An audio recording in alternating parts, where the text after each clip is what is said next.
reka dutandukire ku makuru y'ivyazindutse bihaba uno munsi hano nyene muri quartier asiatique bikaho Fondation Mariam yazindutse itanguza ibikorwa vyayo ku mugaragaro n'igikorwa cari catewe iteka n'umuserukizi wa mairie ya Bujumbura ariwe Kinshasa Christophe bikaba vyabereye hano muri centre islamique ngaha nyene muri quartier asiatique hafi na yaho BTV dusanzwe dukorera. Fondation Mariam rero yabayeho kuva mu 1978 ariko ironswa uruhusha nyezina rwo gukora muri 2020. Murumva ko yabayeho imyaka myinshi ikora ariko itararonka uruhusha rwo gukora biciye mu mategeko. Ifise ihangiro ryo kurera abana b'imfuvyi ikabikorera muri Orphelina Mariam iri mu Kinama quartier Ruyigi hepfo y'isoko hari abana na Kopeke Kinama. Yatanguranye abana batatu ariko imaze kuramura gusohora abarenga igihumbi. Ubu ireza abana 87 n'abandi bafise ibisanira ikurikirana ariko bari mu mihana. Ni Fondation Mariam kandi bivugwa ko isanzwe ifise n'irindi shami hariya muri quartier Musaga eka mbere n'ibindi vyinshi yimirije gukora. Uno munsi rero yari yazindukiye hariya kuri centre islamique yari yatunganije novuga ati ikiganiro kubandisi n'abamenyesha makuru reka mukurikirane uko vyari bimeze.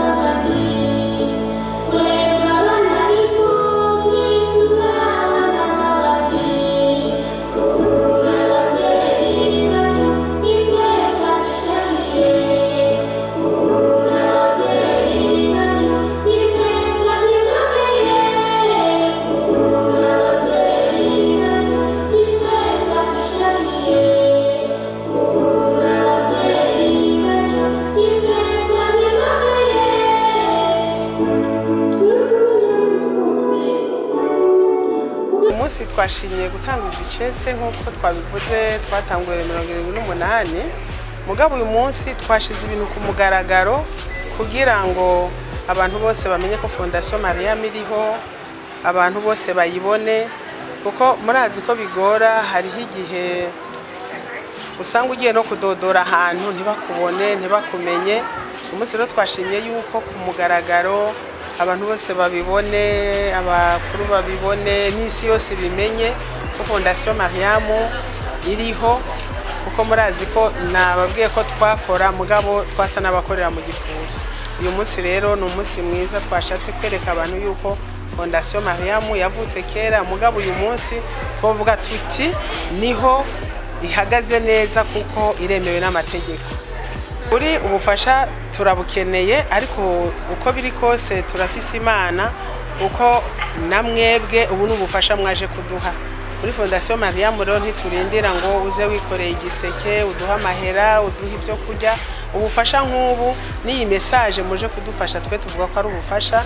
Fondation Mariam turi kokora abanywanyi ufise igihumbi ufise bibiri ufise akumbati n'abagenzi n'inshuti bakaza kutugarukira nanka mu buzima ndanka kwegamira idini ndanka kwegamira ubwoko ndanka kwegamira intara.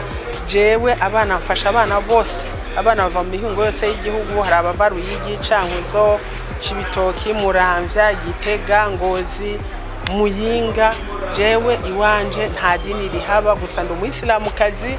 Hari abayisilamu turi kumwe hari n'abandi batari abayisilamu no mu bana tureze harimo abana batari abayisilamu kandi bari mu kigo. Uvuga ko umwana murekera uburenganzira bwiwe arashobora gukunda ubuyisilamu canke ntabakunda. Urumva rero twebwe ivyo ntituraba kandi mu ntumbero yiwacu ntituraho kugira ngo tuvuge ngo duhagaze ku idini.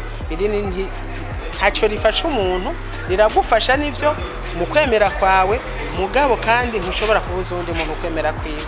Ivyo rero twebwe muri Fondation Mariam turabizira kiranazira kikazirizwa tubonye n'umuntu yo kuba ukakubigira twoca tumuca amande kwanza duca tumwirukana.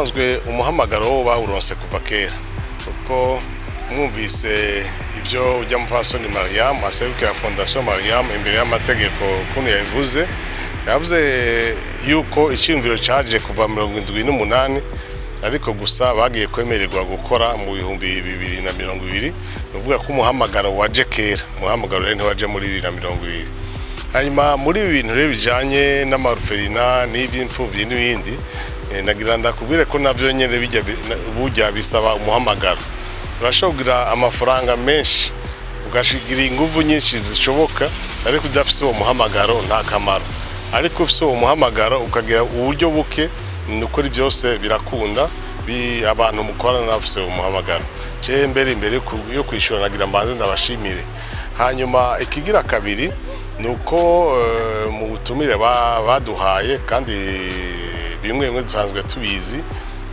bijya bavuga amadomaine d'intervention bijya byinshi nibyo kuko urazi Fondation Mariam hariho abana nkuko babigarutse ko mu byaranguwe hari abana b'imfuvyi babaye imfuvyi kubera ibintu bitandukanye kubera nibihe igihugu cyagiye kiracamo bitandukanye ku buryo bagiye baragerageza kubagarukira abo bana bakari abo bashize mu mashuri hari habo mu nyuma bahavuye ba réintégrer socialement ngumbure mu miryango yemeye kubakira hanyuma mbere yateye n'akamo leta y'u Burundi n'abagira neza hamwe na meri ya Bujumbura yuko bogerageza bakabafasha yavuze mbere nuko nk'ikigo Sokabu Bank Sokabu igeze kubafasha hari abanyeshuri bashize mu mashuri mu Kinama mu mwaka uheze w'ishuri ariko nkumbura bitarakunda bakavuga ati nkuko banyu badufasha dufashe n'ubu kuko baracana abana